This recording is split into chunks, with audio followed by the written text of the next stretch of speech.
নমস্কার বন্ধুরা, সকলে কেমন আছেন? আশা করছি সকলেই ভালো আছেন। অডোব লাইট সাউন্ড ব্লগ চ্যানেলে আপনাদের প্রত্যেককে স্বাগত জানাই।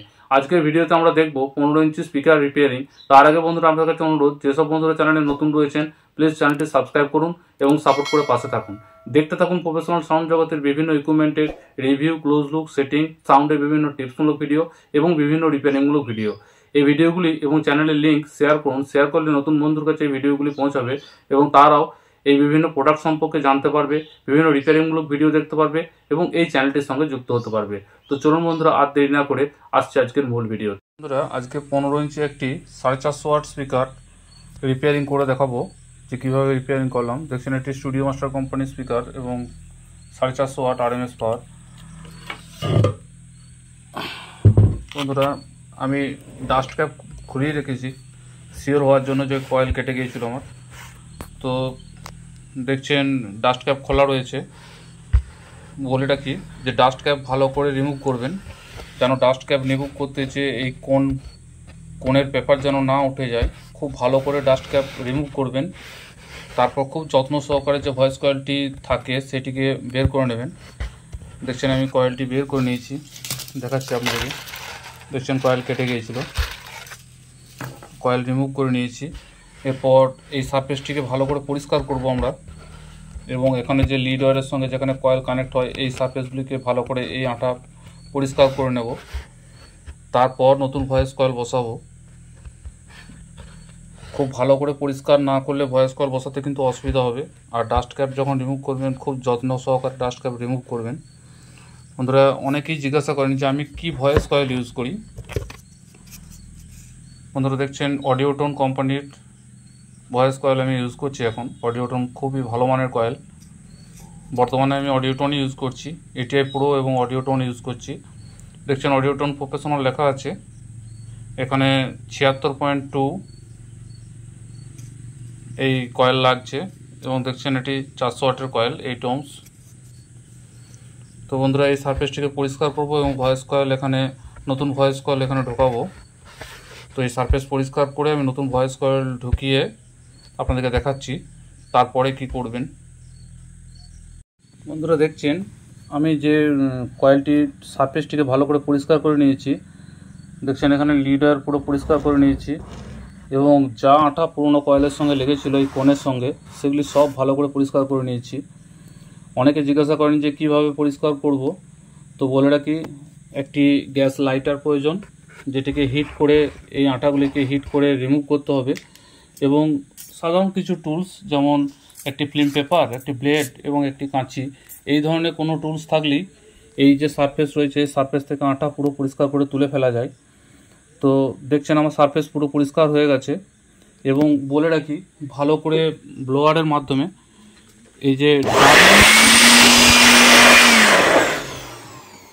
এইভাবে ব্লোয়ার চালিয়ে পুরো পরিষ্কার করে নেবেন, যাতে কোনো ডাস্ট পার্টিকেল এই যে কোর গ্যাপ, এই গ্যাপে যেন না থাকে। দেখছেন একদম পুরো পরিষ্কার হয়ে গেছে, এতে কোনো নোংরা নেই। এর মধ্যে যদি কোনো ডাস্ট পার্টিকেল ঢুকে থাকে বা আঠা ঢুকে থাকে তাহলে কিন্তু আপনি যে ভয়েস কয়েলটি নতুন বসাবেন সেই ভয়েস কয়েলটি কিন্তু তার সঙ্গে টাচ হবে এবং সাউন্ডের প্রবলেম হবে। তাই ভালো করে পরিষ্কার করে নেবেন। এইভাবে পরিষ্কার করার পর নতুন ভয়েস কয়েল লাগাবো এখানে। বন্ধুরা, আমি ভয়েস কয়েলটি বসিয়ে নিয়েছি এবং আগেও দেখিয়েছি যে ভয়েস কয়েল কীভাবে বসাতে হয়। ভয়েস কয়েলের যে তার থাকে সেটি এই সারফেস থেকে একটু উপরে রাখতে হয়, 8-10 তার উপরে। এবং ভয়েস কয়েলটি দেখছেন ভালো করে এই যে বোন টাইট আঠা, কুইক টাইম ইউজ করি না, যেটা নর্মাল আঠা সেটিকে মিশিয়ে এখানে ভালো করে দিয়ে দিয়েছি কয়েলের চারদিকে দেখছেন। এবং ভয়েস কয়েলটিকে ফিল্ম পেপারের মাধ্যমে জাম করে দিয়েছি। এরপর আঠাটিকে শুকোতে দেবো আমরা 4-5 ঘন্টার জন্য। আঠাটিকে শুকোতে দেবো ভালো করে। আঠা শুকিয়ে গেলে তারপর এই ফিল্ম পেপার বের করে সাউন্ড টেস্ট করব।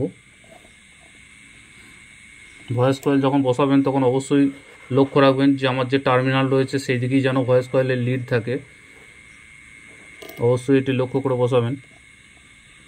দেখছেন ভালো করে আঠা দিয়ে দিয়েছি। এরপর আমরা এটিকে 4-5 ঘন্টার জন্য শুকাতে দেবো। বন্ধুরা দেখছেন আমার স্পিকারে যে ভয়েস কয়েল আঠা দিয়েছিলাম সেটি কিন্তু খুব ভালোভাবে জমে গেছে এবং ভিতরে যে ফিল্ম পেপারগুলি লাগিয়ে রেখেছিলাম ভয়েস কয়েলটিকে টাইট করে সেই ফিল্ম পেপারগুলি আমি খুলে নিয়েছি, দেখছেন রিমুভ করে দিয়েছি। এরপরে দেখুন এইভাবে চাপ দিয়ে যদি ভয়েস কয়েল এই করে কোথাও ঘষা না লাগে তাহলে কিন্তু আপনার কয়েল ঠিক সেট হয়েছে, আর যদি ঘষা লাগে তাহলে কয়েল ঠিক মতো সেট হয়নি। দেখছেন আমার ভয়েস কয়েল কিন্তু কোথাও ঘষা লাগেনি, দেখছেন আমি প্রেস করছি, চাপ দিচ্ছি, কোনো জায়গা থেকে কিন্তু আমার ভয়েস কয়েলে কোনো ঘষার শব্দ নেই বা কোনো টাচ নেই। আশা করি এই স্পিকারটি খুব সুন্দর বাজবে। রাত্রে আমি কাজ করেছিলাম স্পিকারটি, সকালে আমি স্পিকারটির ভয়েস কয়েল থেকে ফিল্ম সরালাম, খুব সুন্দর হয়েছে স্পিকারের কয়েলটি।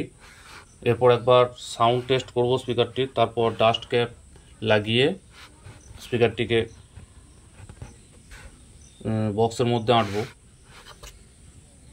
বন্ধুরা দেখছেন স্পিকারটির প্লাস মাইনাস কানেকশন করে নিয়েছি। একটি 250 ওয়াট অ্যাম্পলিফায়ার দিয়ে টেস্ট করব। ভেস্টিবল ফ্ল্যাট পজিশনে রেখেছি, ইউটিউব থেকে গান প্লে করছি।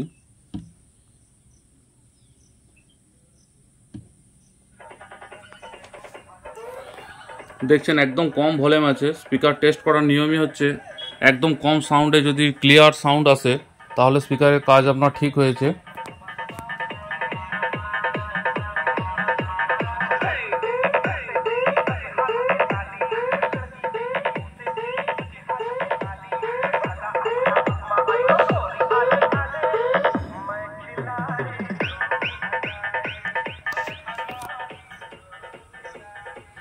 বন্ধুরা স্পিকারের সাউন্ড একদমই ঠিক আছে।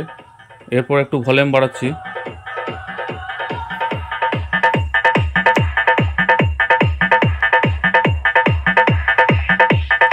খুব সুন্দর বাজছে স্পিকারটি, ভেস্টিবল ফ্ল্যাট পজিশনই আছে।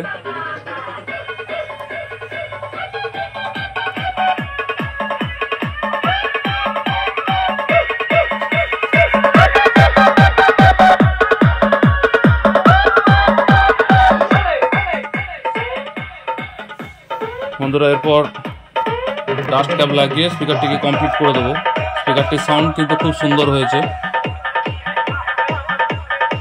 বন্ধুরা দেখছেন ভালো করে আঠা দিয়ে আমি ডাস্ট ক্যাপটি লাগিয়ে দিয়েছি কোণের সঙ্গে। এরপর যেহেতু এখন আঠা মেরেছি এই ডাস্ট ক্যাপের উপরে একটি ওয়েট দিয়ে রাখবো, একটি হালকা ওয়েট আমি দিয়ে রেখেছি যাতে ডাস্ট ক্যাপটি ভালোভাবে এই কোণের সঙ্গে চিটে যায়, সেই জন্য। খুব বেশি ওয়েট দেওয়ার দরকার নেই, হালকা ওয়েট দিলেই হবে।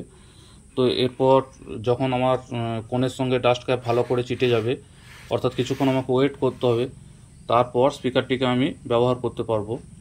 তো বন্ধুরা দেখলেন, নিজে যদি একটু চেষ্টা করেন স্পিকার কিন্তু রিপেয়ারিং করা যায় খুব সহজে এবং খরচাও কম হয়। আর বলে রাখি অডিওটনের এই কয়েলটির দাম পড়ছে মার্কেটে 250 টাকার মতো। এখন সব জায়গাতেই পেয়ে যাবেন অডিওটনের ভয়েস কয়েল। বন্ধুকে অসংখ্য ধন্যবাদ। ভিডিও দেখে ভালো লাগলে প্লিজ লাইক, কমেন্ট এবং শেয়ার করবেন বন্ধুদের সাথে। শেয়ার করলে নতুন বন্ধুর কাছে এই ভিডিওগুলি পৌঁছাবে এবং তারাও এই 15 ইঞ্চি স্পিকার কীভাবে রিপেয়ার করবে সেই সম্পর্কে জানতে পারবে এবং এই চ্যানেলটির সঙ্গে যুক্ত হতে পারবে। আর যেসব বন্ধুরা চ্যানেলে নতুন রয়েছেন প্লিজ চ্যানেলটি সাবস্ক্রাইব করুন এবং সাপোর্ট করে পাশে থাকুন।